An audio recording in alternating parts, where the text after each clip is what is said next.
So if you're wondering what products have been released and what product announcements has happened during the week in the world of Microsoft Flight Simulator, we've got you covered with all the latest releases and announced news. So let's break it down and jump into this week's video.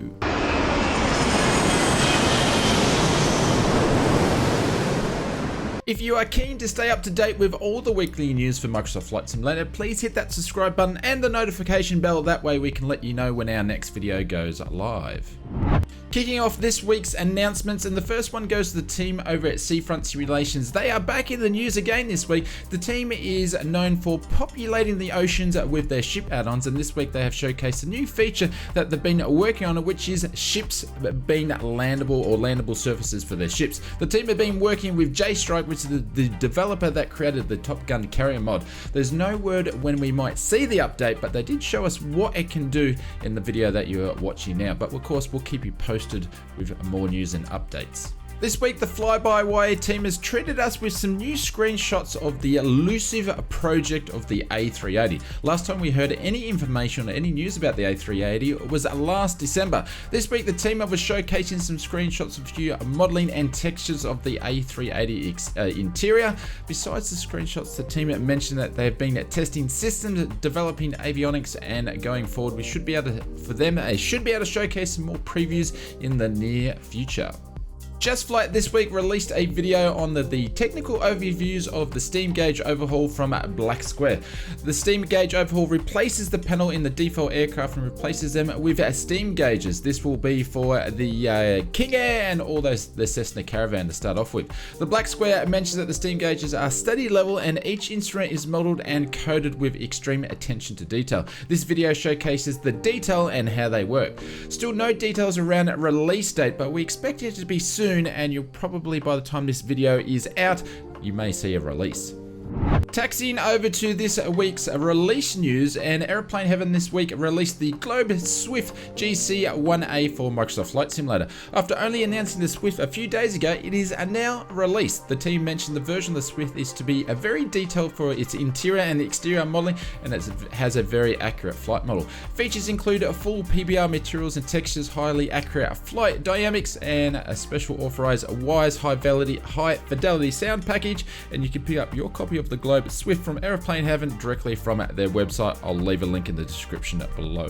This week, Digital Designs released another high-detail airport, which is Lion Saint Airport. This airport is the third busiest in France and it serves flights from all around the globe, up to 10 million passengers a year. The airport itself connects to the Gare de Lyon, if I said that correctly, train station, which adds to some really bespoke architecture, and Digital Designs does capture that in high detail. Features of the airport includes high detail interior terminals, 4K resolution textures used for animated airport vehicles, cars and buses, custom airport vehicles, animated people in the terminal. You can pick up your copy of Lion Saint Airport from Digital Designs directly from the SimMarket website. I'll leave a link in the description below.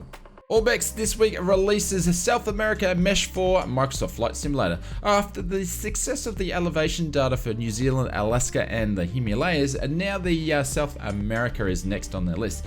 This will be Orbex's biggest mesh product yet, with a whopping 25 gigabytes, which is to be expected with such extensive coverage. The Andes Mountains ranges will be at a resolution of 10 meter per pixel, while the rest of the continent will be at 20 meters per pixel. Like all the other Orbex mesh products, this will be a self-contained product and it makes no changes to the existing files, and it doesn't come with any noticeable performance impacts. You can pick up your copy of the South America mesh directly from the Orbex store. I'll leave again a link in the description below. Apex Gaming PCs and the Oz Flight Simmer channel have partnered up to create a range of gaming flight simmer PCs tailored to flight simulation pilots in mind. The private pilot and the commercial pilot range has been designed to provide a great frame rates if you are on a budget, or if you're an experienced simmer and want to take your simming to the next level. You can even customize to suit your virtual pilot needs. Links in the description below if you want to check out the new range of Oz Flight Simmer PCs, the private pilot and the commercial pilot.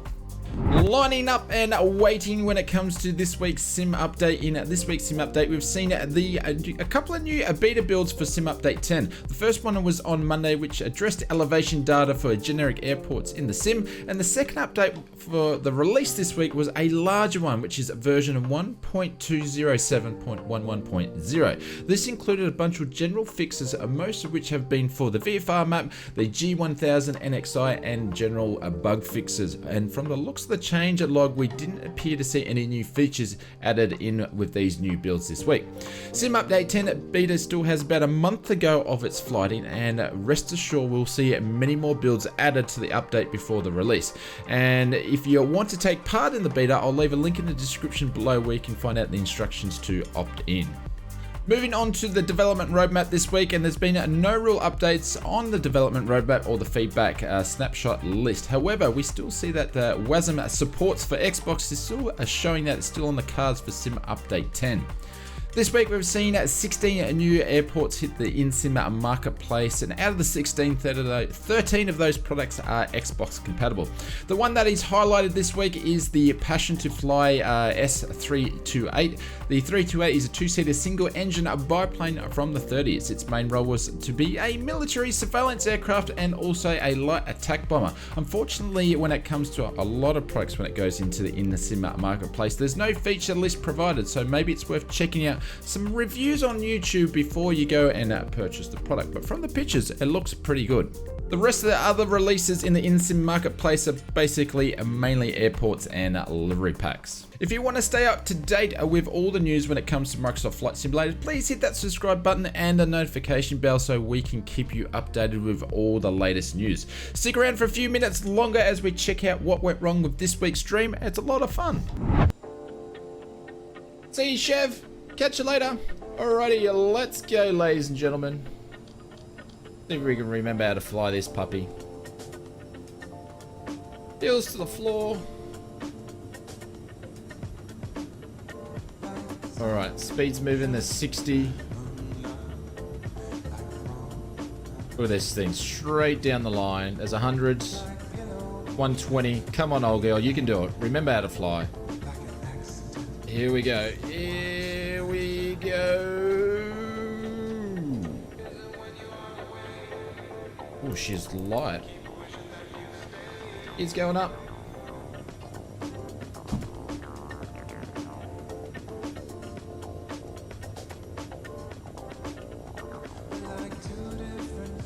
Look at that. Look at that, ladies and gentlemen. Oh! How good is that view? Come the papa.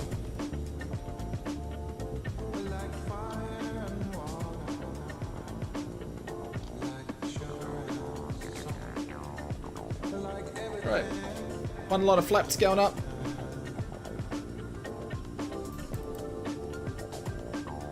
Yeah, look at that.